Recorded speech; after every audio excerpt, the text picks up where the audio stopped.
6 children, that's the number that landed on the world's desk this morning. 4 girls, 2 boys, none of them older than 10. All of them asleep in their homes in a residential neighborhood in Tehran when the strikes arrived overnight. None of them woke up. And by the time the Iranian Red Crescent crews finished digging through the rubble with their bare hands, cameras rolling, the only thing left to confirm was what everyone already feared. They were gone. No soldiers among them. No combatants. No military objective attached to their names.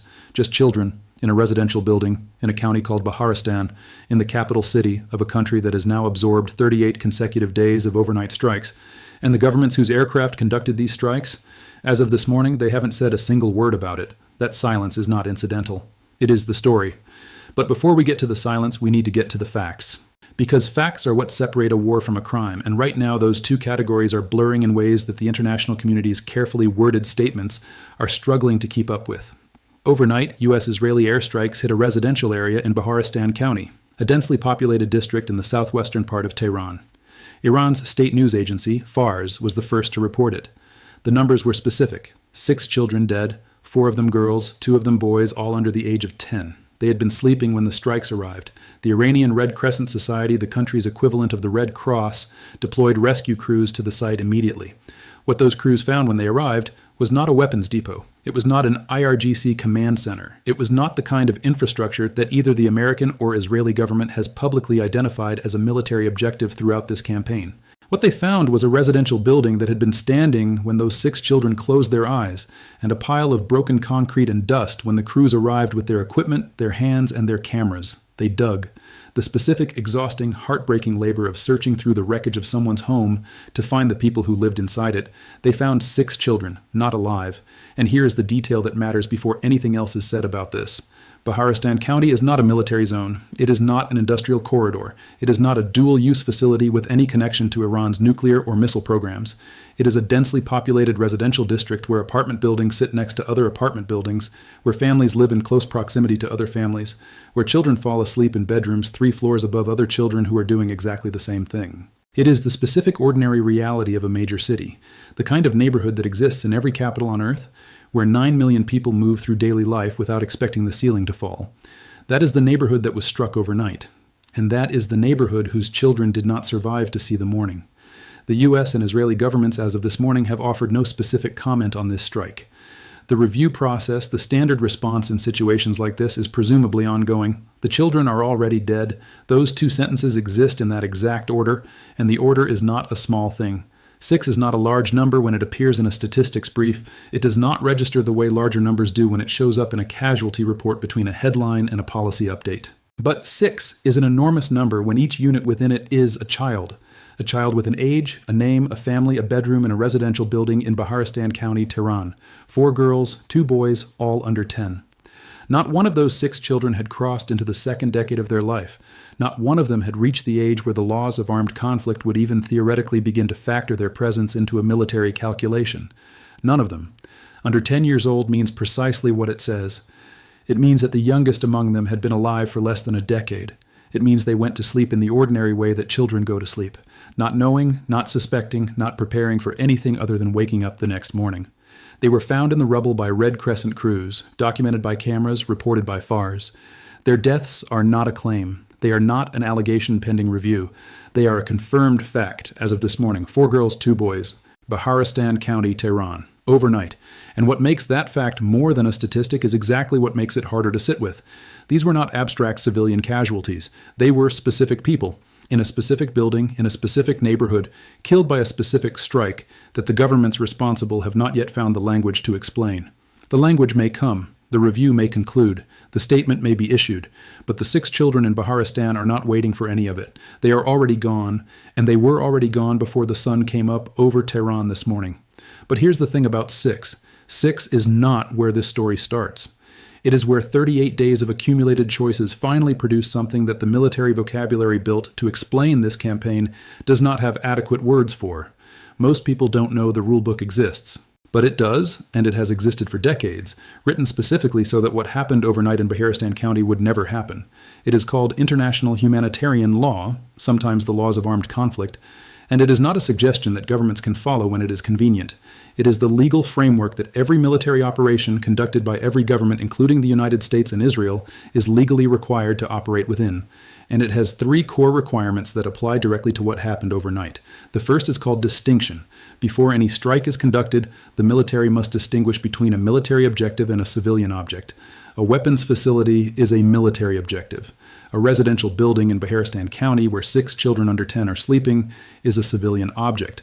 Those two categories are not allowed to be confused. They are not allowed to be treated as equivalent. The distinction between them is the foundational requirement of the entire legal framework, the first principle before anything else is calculated or assessed. 6 children under 10 were killed in a residential area overnight.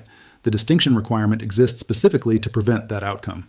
The second requirement is called proportionality. Even if a legitimate military target exists near a civilian area, the anticipated civilian harm of striking that target cannot be excessive relative to the expected military advantage. If the military gain from a strike does not outweigh the civilian lives it will cost, the strike is not permitted. Before those aircraft struck Baharistan County last night, a proportionality assessment was legally required. That assessment needed to calculate the anticipated civilian casualties, including the children sleeping in the residential buildings in the area, against the expected military gain. One of two things happened. Either the assessment failed to anticipate that 6 children under 10 would be killed, or it anticipated their deaths and determined that the expected military advantage was worth it. Both of those possibilities require a direct answer from the governments whose aircraft conducted the strikes. The children are dead. The answer has not come. The third requirement is called precaution. All feasible measures must be taken to avoid and minimize civilian casualties before a strike is conducted. Warnings where possible, timing adjustments where feasible, route changes, target reassessments, every available measure to reduce the risk to civilians in the area. The strikes arrived overnight while the children were sleeping. Whether the precautionary measures were taken and whether they were sufficient is now part of a review process that the U.S. and Israeli governments have not publicly confirmed has even begun. The children are dead. The precaution requirement will be assessed after the fact. Now here's what makes the legal picture significantly more complicated. On the same night that 6 children were killed in Baharistan County, a U.S.-Israeli strike near Tehran's Sharif University of Technology damaged a fuel station and caused damage to the university mosque. Sharif University is Iran's most prestigious technical institution. Its physics and engineering departments have historically produced scientists connected to Iran's nuclear and missile programs. That connection in the language of military targeting doctrine makes it what is called a dual-use facility, a legitimate military-adjacent target with a documented connection to programs that the strikes are ostensibly designed to degrade. That is a different category of target than a residential district in southwestern Tehran. But Baharistan is not Sharif University. And on the same night, in the same city, in the same operation, a university-adjacent facility and a residential neighborhood were both struck. 6 children died in the residential neighborhood. The targeting pattern of a single overnight operation that includes a military-adjacent facility and a residential district in the same city on the same night is precisely the pattern that the distinction requirement of international humanitarian law was designed to govern. Military-adjacent infrastructure, residential area, same city, same night, 6 children under 10. The legal framework has very clear language for what happened last night. What it does not have is the power to bring those children back. 6 is not the number that started this. It is the number that forced the world to stop scrolling. Because what the headlines this morning are not telling anyone who hasn't been watching since February 28th is this. The 6 children found in the rubble of Baharistan County are not the first children killed in this conflict. They are not the 10th. They are not even close to the 100th. They are 6 of more than 200. 200 children killed across 38 days of strikes. Killed across 26 of Iran's 31 provinces. Killed in schools and hospitals and residential buildings and the specific ordinary places where children exist, because children don't live in military installations. They live where everyone else lives. And for 38 consecutive days, the places where everyone else lives in Iran have been struck overnight. 200. Not 6, 200, and 6 of them died last night in Baharistan, while the Red Crescent crews were still deployed from the previous night's strikes in another part of the country. Start from the beginning, because the beginning matters. Day 1 of this conflict was February 28th, and on day 1, before the diplomatic frameworks were established, before the ceasefire proposals were drafted, before the interceptor mathematics became a daily briefing topic, missiles struck the Shajar Taba school in Minab. A school, not a military base, not a weapons depot, a school on the first day. At least 170 people were killed in that strike. Most of them were girls between the ages of 7 and 12, sitting in a school building on the morning of the first day of a conflict that the governments conducting it described in the careful language of strategic objectives and military necessity. 170 people, most of them girls, 7 to 12 years old, day one. The institutions responded. UNICEF issued a statement describing the killing of children as demanding, quote, maximum condemnation. Maximum condemnation was issued. It was noted, it was recorded, the campaign continued. By mid-March, 2.5 weeks in, Iran's foreign minister reported that more than 200 children had already been killed. That statement was made at a diplomatic forum, recorded, reported, and entered into the casualty count that Iran's health ministry has been maintaining since February 28th. That count now stands at more than 370 people killed by U.S.-Israeli strikes since the campaign began, more than 370 people. Inside that number are the 170 killed in the Manab school. Inside that number are the more than 200 children reported by mid-March. And inside that number, added just this morning, are 6 children, 4 girls, 2 boys, all under 10, found in the rubble of Baharistan County, Tehran. The 6 children in Baharistan are not a turning point in this story, they are a continuation. And continuations have a specific and important quality that turning points don't. They reveal the direction something has been moving all along. Here is the specific problem with how wars get reported when they are happening. Each individual strike gets assessed in isolation. A targeting review is opened, an investigation is conducted, a statement is issued, the next strike happens, the process begins again. What does not get assessed in isolation, what almost never gets assessed at all while the conflict is active, is the pattern. 38 days, 26 provinces, more than 81,000 civilian sites damaged, according to Iran's Red Crescent Society, more than 1,370 people killed, more than 200 children among them, hospitals struck, 51 health workers killed, documented by the World Health Organization, universities struck, schools struck on day one, residential buildings struck on day 38. That is not a series of isolated targeting decisions that each happen to produce civilian casualties. That is a pattern, and patterns reveal something that individual incidents cannot. They reveal the cumulative direction of a campaign. The cumulative direction of this campaign, measured across 38 days of casualty data, has produced one consistent outcome across every province and every category of infrastructure affected. Civilian sites damaged, civilian populations killed, children specifically, and repeatedly, and in documented numbers among the dead. The 6 children in Baharistan are not an outlier in that pattern. They are the most recent confirmation of it, and what that pattern points toward, the direction it has been moving in consistently across 38 days, is not a conclusion that the governments conducting the strikes have been asked to address publicly. The review processes assess individual incidents. The pattern continues. What makes the pattern particularly significant this morning is not just what it has already produced, it is what it is about to collide with.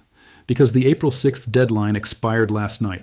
And what that deadline means for 90 million Iranians who have already been absorbing 38 days of this pattern is not a continuation of what has already happened. It is something categorically different, significantly more dangerous, and far harder to see coming, because the deaths it produces won't look like the deaths in Baharistan County.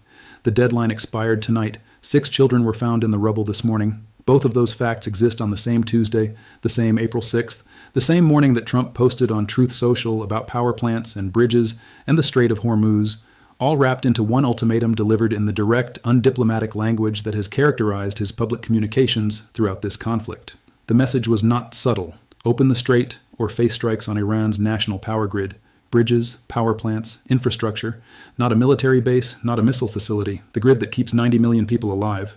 And here is where the 6 children killed by a direct missile strike overnight become a different kind of terrible. Because what a power grid strike produces is not the same thing as what a missile hitting a residential building produces. It is slower, it is wider, it is invisible in the way that infrastructure collapse is always invisible when compared to the immediate evidence of a missile impact. And in a country of 90 million people that has already absorbed 38 days of continuous overnight strikes, it is potentially more devastating in terms of total human cost than anything this campaign has produced so far. Think about what Iran's power grid actually powers right now, in this specific moment, after 38 days of this campaign. It powers the hospitals that have been treating casualties since February 28th, the same hospitals where 51 health workers were killed in strikes documented by the WHO. The hospitals that are currently managing the wounded from last night's strikes, from the night before, from the 38 consecutive nights before that.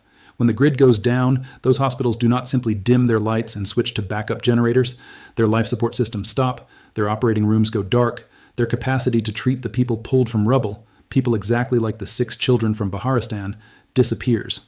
Not metaphorically, literally. The machines that keep critically injured patients alive require continuous power. When the grid fails, those machines fail with it. The patients do not survive the machines failing.